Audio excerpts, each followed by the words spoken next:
Dear students, आज हम बात करेंगे अगले चैप्टर की, जिसमें हम ये देखेंगे कि व्यष्टि अर्थशास्त्र और समष्टि अर्थशास्त्र होता क्या है और व्यष्टि और समष्टि कहते किसको हैं।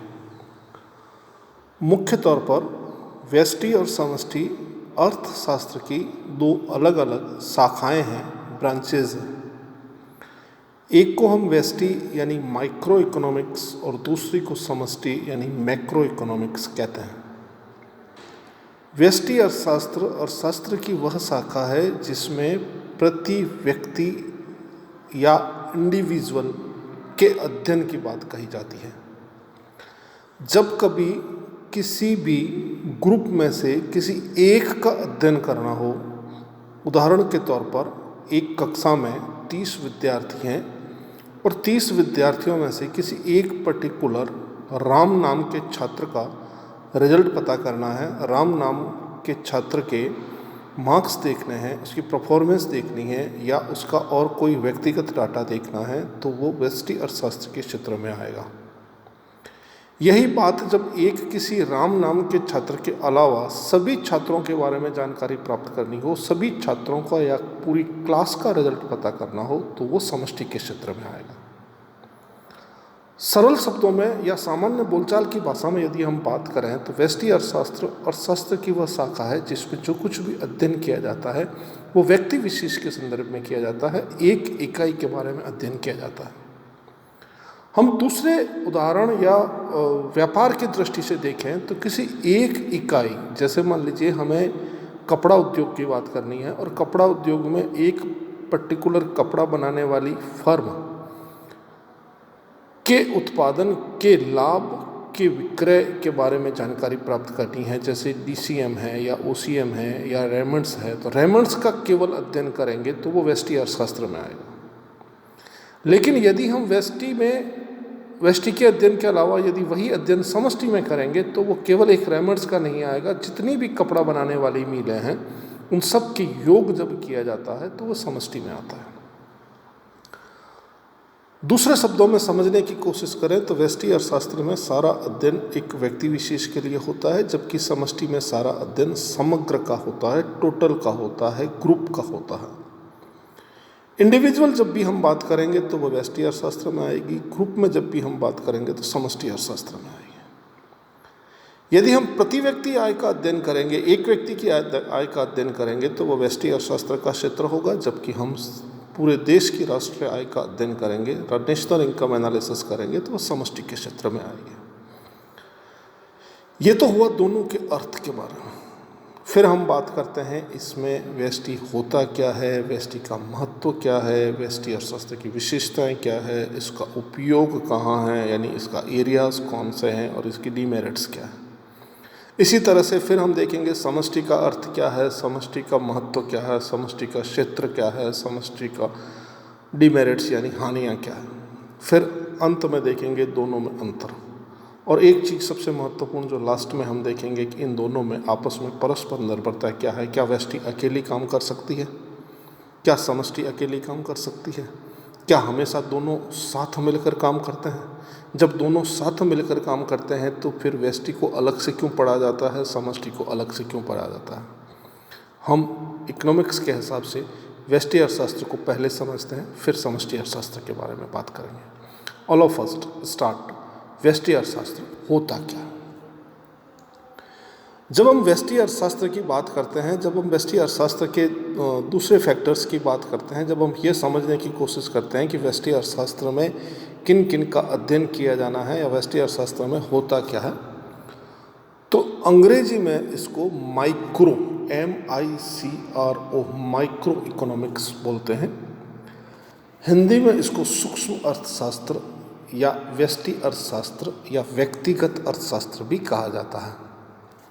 माइक्रो शब्द की उत्पत्ति यूनानी शब्द निक्रोस से हुई, जिसका शाब्दिक अर्थ सूक्ष्म अर्थशास्त्र का होता है। ज्ञान के उस शाखा से है जिसके अंतर्गत छोटे छोटे अंगों का अध्ययन किया जाता है। अन्य शब्दों में सूक्ष्म अर्थशास्त्र ज्ञान की वह शाखा है जिसमें विशिष्ट आर्थिक इकाइयों का अध्ययन किया जाता है। विशिष्ट आर्थिक इकाइयों का मतलब है एक इंडिविजुअल इकाई का अध्ययन किया जाता है वो व्यष्टि के क्षेत्र में आता है।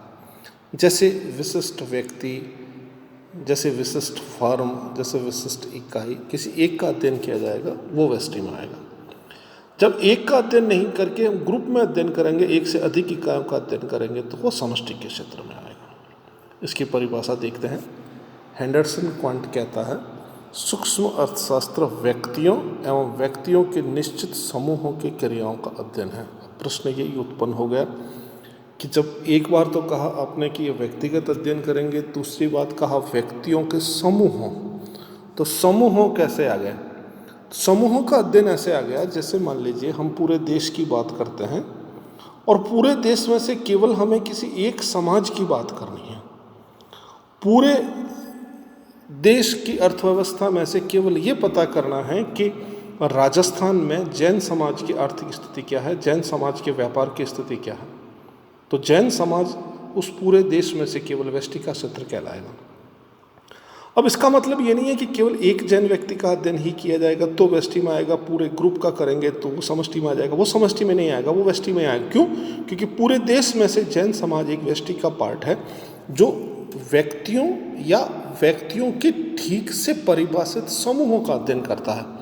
या तो इंडिविजुअल का अध्ययन करेगा या उस ग्रुप में से भी एक छोटे से ग्रुप का हम अध्ययन करेंगे तो भी वही व्यष्टि अर्थशास्त्र में आएगा। वॉटसन कहता है, सूक्ष्म अर्थशास्त्र का संबंध छोटी इकाई से है यह उत्पादकों उपभोक्ताओं व बाजार से संबंधित होती है। वही बात, छोटी इकाइयों छोटे से अध्ययन किया जाता है, ग्रुप छोटा होगा।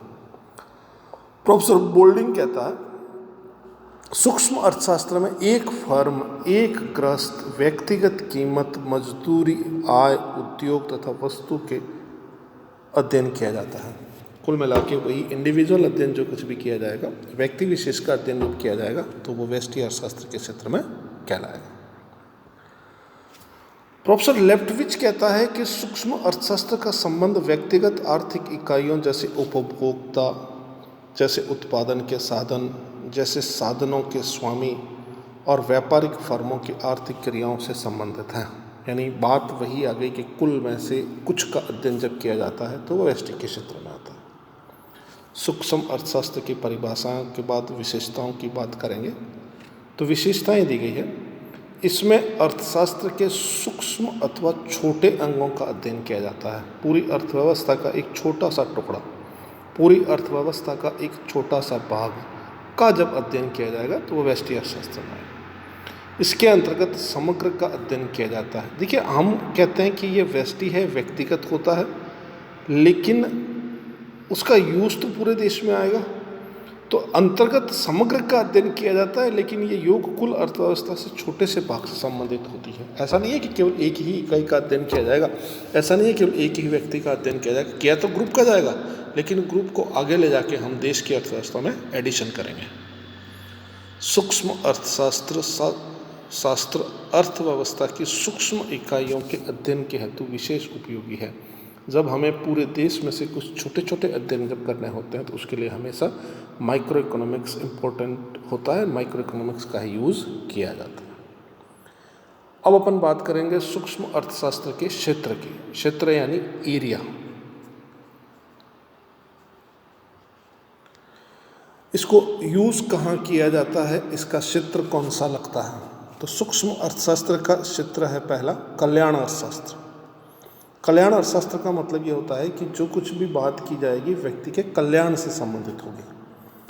आप जहाँ जिस जैसी सिचुएशन में आज रन कर रहे हैं, आपके वेलफेयर की बात की जाएगी जिससे आपका अधिकतम कल्याण संभव हो, तो कल्याण अर्थशास्त्र का क्षेत्र है।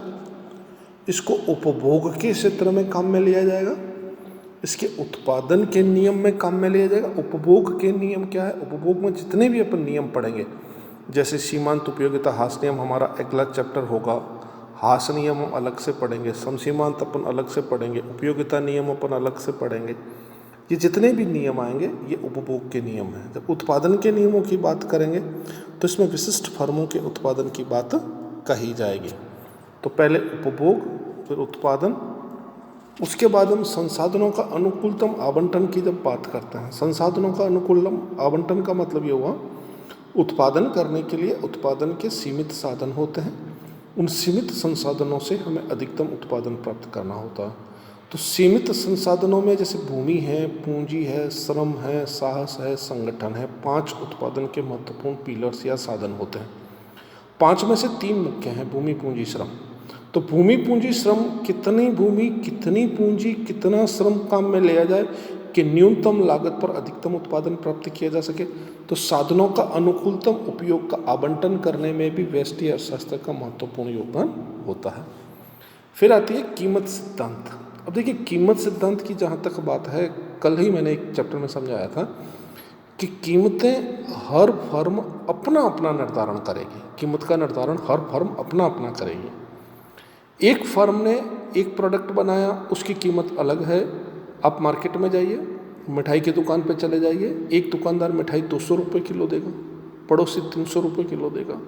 4 दुकान छोड़ के आगे जाएंगे, बड़ी दुकान है, वो 400 रुपये किलो देगा। अब आप कंपेयर करेंगे कि भैया तू 400 क्यों ले रहा है, वो 200 ले रहा है, तो तू भी 200 ले। वो नहीं लेगा, क्योंकि उसके उत्पादन की लागत का निर्धारण वो खुद करेगा। आपको लेना है तो लीजिए, आपको 200 रुपये चाहिए, वहाँ जाके लीजिए। हर प्रोडक्ट में कीमत का निर्धारण फर्म स्वयं करती है, अपने उत्पादन के साधनों के आधार पर, अपने प्रयोग में ली गई साधनों की कीमत के आधार पर। कौन सी सामग्री कितनी मात्रा में काम में लिया गया है, कौन से साधन को किस रूप में कितना प्रयोग में लिया गया है। तो प्रत्येक फर्म अपनी वस्तु की कीमत का निर्धारण स्वयं करेगी। ये व्यष्टि अर्थशास्त्र के क्षेत्र में अध्ययन किया जाता है। फिर आता साधन कीमत सिद्धांत। साधन कीमत सिद्धांत का मतलब ये हुआ कि उत्पादन करने के लिए उत्पादन के साधनों की जरूरत होती है और प्रत्येक साधन को उसकी कीमत चुकानी होती है। उदाहरण के तौर पर भूमि को काम में लेंगे तो लगान चुकाना होगा, पूंजी को काम में लेंगे तो ब्याज चुकाना होगा, साहसी को काम में लेंगे तो लाभ चुकाना होगा, श्रम को काम में लेंगे तो मजदूरी चुकानी होगी, एंटरप्रेन्योर अपना काम करेगा तो लाभ ले जाएगा। तो सबका अपना अपना पुरस्कार होता है, अपनी अपनी कीमत होती है। अब हमें ये डिसाइड करना है कि हमें श्रमिक कुशल लाना है कि अकुशल लाना है। अकुशल सस्ता मिलेगा, कुशल महंगा मिलेगा। तो प्रत्येक साधन की कीमत का निर्धारण हम करेंगे। कैसे करेंगे? साधन का उसका वास्तविक पुरस्कार क्या होता है, उसको समय पर चुकाया जाए। तो ये सारा व्यष्टि अर्थशास्त्र के क्षेत्र में आएगा। साधन की कीमत सिद्धांत क्या होगा, वस्तु का कीमत सिद्धांत क्या होगा, साधनों का अनुकूलतम उपयोग क्या होगा, उत्पादन कितना होगा, उपभोग कितना होगा, ये सारी चीज़ें। इसके बाद बात करेंगे सूक्ष्म अर्थशास्त्र का महत्व बताइए, सूक्ष्म अर्थशास्त्र की उपयोगिता बताइए।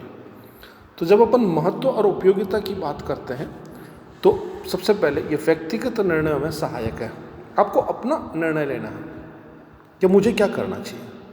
तो इसके लिए आपको व्यष्टि अर्थशास्त्र का सहारा लेना होगा। आपको किसी व्यक्ति को आदर्श बना के उससे तुलना करनी होगी। एक फर्म को दूसरी फर्म से अपनी लागत का निर्धारण करना होगा।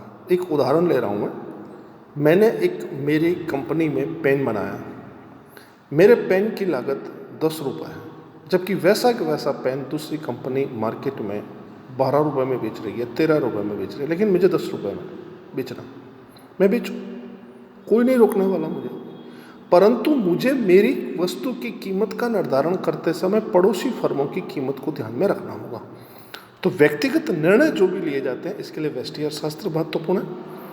जितनी भी आर्थिक समस्याएं होती हैं, इकोनॉमिक्स में जो प्रॉब्लम्स होती है, जैसे कच्चे माल की समस्या है, लेबर की समस्या है, पूंजी की समस्या है, भंडारण की समस्या है, ट्रांसपोर्टेशन की समस्या है, इन समस्याओं को व्यक्ति विशेष को खुद को फेस करना होता है और उस समस्याओं का समाधान भी निकालना होता है। अब पूंजी की समस्या है तो मेरे अकेले की तो है नहीं, श्रम की समस्या है तो पूरे भारत में। तो जो भी समस्याएं होती है, उन समस्याओं का अध्ययन करने के लिए व्यष्टि अर्थशास्त्र महत्वपूर्ण भूमिका निभाता है। आर्थिक नीति निर्धारण, आर्थिक नीतियां सरकार बनाती है। सरकार आर्थिक नीतियां बनाते समय इन बातों को ध्यान में रखती है कि कौन सी नीति किसके लिए एप्लीकेबल होगी या होगी तो नहीं होगी, नहीं होगी तो क्यों ऐसी नीतियां बनाई जाए। अभी सरकार ने विगत दिनों में एक कृषि के संदर्भ में नया अध्यादेश लेके आया, किसानों के भलाई के लिए। सरकार कह रही है किसानों की भलाई होगी, लेकिन किसान खुद कह रहे हैं कि हमें इससे कोई फायदा नहीं, हम इसका विरोध करते हैं। तो नीतियां जब भी बनाई जाती है तो व्यक्ति विशेष के हितों को ध्यान में रखा जाता है। आर्थिक कल्याण की जांच, हमारी इकोनॉमिक वेलफेयर कितना हो रहा है, तो इकोनॉमिक वेलफेयर कब होगा? जब व्यक्ति स्वयं अपना कल्याण करेगा। तो पहले व्यक्तिगत कल्याण होगा, व्यक्तिगत कल्याण का योग आर्थिक कल्याण में बदल जाएगा। जब देश में कोई गरीब रहेगा ही नहीं, हर व्यक्ति की आय बढ़ जाएगी, तो सभी व्यक्ति धनवान हो जाएंगे, तो देश खुद धनवान हो जाएगा। तो देश का कल्याण व्यक्तिगत कल्याण पर निर्भर करता है। क्षेत्र के नीति निर्धारण में सहायक अर्थव्यवस्था या देश या राष्ट्र विभिन्न क्षेत्रों में विभाजित होता है। अब हम कहें कि वेस्टर्न राजस्थान के कुछ जिले हैं, जैसलमेर, बाड़मेर, जोधपुर, जालौर, नागौर, ये पिछड़े हुए हैं सर, इनके लिए कोई योजना बनाई है। तो ये विशेष क्षेत्र की बात की जाती है, विशेष क्षेत्र के संदर्भ में एक नीति बनाई जाती है। तो क्षेत्र के संदर्भ में जब नीति बनाई जाती है तो उसके लिए व्यष्टि अर्थशास्त्र सहायक है। प्रबंधकों के निर्णय में सहायक, कोई भी मैनेजमेंट होगा उसको डिसीजन लेने होते हैं कि क्या अच्छा है, क्या बुरा है, कैसा अच्छा है, कैसा बुरा है, तो वो व्यष्टि अर्थशास्त्र का सहारा लेगा, उसके आधार पे अपने निर्णय लागू करेगा। मूल्य निर्धारण, वो संसाधनों का आवंटन, जब हम प्राइस का डिटर्मिनेशन करते हैं, सस्ता क्या है, महंगा क्या है, प्राइस होगी कितनी, कितने में रखा जाए, कितने में बेचा जाए, तो कितने में रखना है, कितने में बेचना है, क्या होता है, ये सारा निर्धारण करने के लिए आपको व्यष्टि अर्थशास्त्र का अध्ययन करना होगा। वस्तुओं और सेवाओं के प्रवाह का अध्ययन, हम प्रोडक्शन कर लेते हैं, उत्पादन हो जाता है, उत्पाद जब बेचने की बात आती है तो सप्लाई कितनी करनी है, मार्केट में डिमांड और सप्लाई का सामंजस्य बना रहे, मांग की बराबर पूर्ति होती रहे, पूर्ति मांग के अनुरूप हो, ओवरडोज प्रोडक्शन नहीं चला जाए, डिमांड पे मार्केट में प्रोडक्ट उपलब्ध ही नहीं हो, ये सिचुएशन क्रिएट नहीं होनी चाहिए। ये सारी चीज़ें हमें ध्यान में रखने के लिए व्यष्टि अर्थशास्त्र का अध्ययन करना होता है। व्यक्तिगत फर्मों की समस्याएं होती हैं जो सभी के ऊपर लागू नहीं होती। मेरी खुद की कुछ समस्याएं हैं जो ट्रांसपोर्टेशन के माध्यम से है, रिलेटेड है, तो वो मेरे अकेले की समस्या है, उसे मैं खुद ही सॉल्व करूँगा। ऐसी समस्याओं के समाधान के लिए सरकार को बीच में आके रोडें बनानी होगी, ट्रांसपोर्ट के लिए लोन उपलब्ध कराने होंगे, ट्रक ट्रैक्टर खरीदने के लिए किसान को पैसा देना होगा, तो ये समस्याएं खत्म होगी।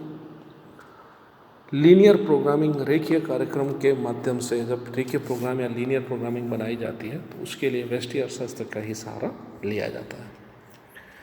इसी कंसर्न में आगे देखते हैं तो सूक्ष्म अर्थशास्त्र की कुछ सीमाएं हैं, सूक्ष्म अर्थशास्त्र के कुछ दोष हैं। जब सीमा और दोष का बात करते हैं, अध्ययन तो सभी व्यष्टि अर्थशास्त्र में किया जाता है, लेकिन उसको पूरे देश पर लागू करना संभव नहीं है। तो ये अवास्तविक, अव्यावहारिक मान्यता है, ऐसा कहा जाता है, अवास्तविक है, अव्यावहारिक है। इसमें समग्र अर्थव्यवस्था की उपेक्षा की जाती है, क्योंकि जो कुछ भी अध्ययन होता है वह व्यक्ति विशेष से संदर्भित होता है।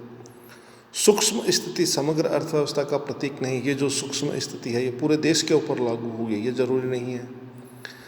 इससे संपूर्ण अर्थव्यवस्था का ज्ञान नहीं होता, वास्तव में नहीं होता है, क्योंकि ये व्यक्ति विशेष से संबंधित होती है, ये व्यक्ति के लिए होती है, तो पूरे देश के ऊपर लागू कैसे हो सकती है।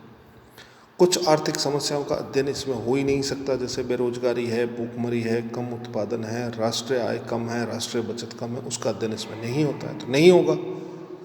और ये सीमित क्षेत्र में लागू होती है, क्योंकि ये बात व्यष्टि की कही गई है, व्यष्टि सीमित क्षेत्र में लागू होती है, तो ये कहा जाता है कि ये सीमित संसाधनों में काम। आज के वीडियो में हम केवल व्यष्टि अर्थशास्त्र को ही देखेंगे, समष्टि अर्थशास्त्र को अगले वीडियो में हम कल देखने का प्रयास करेंगे। धन्यवाद।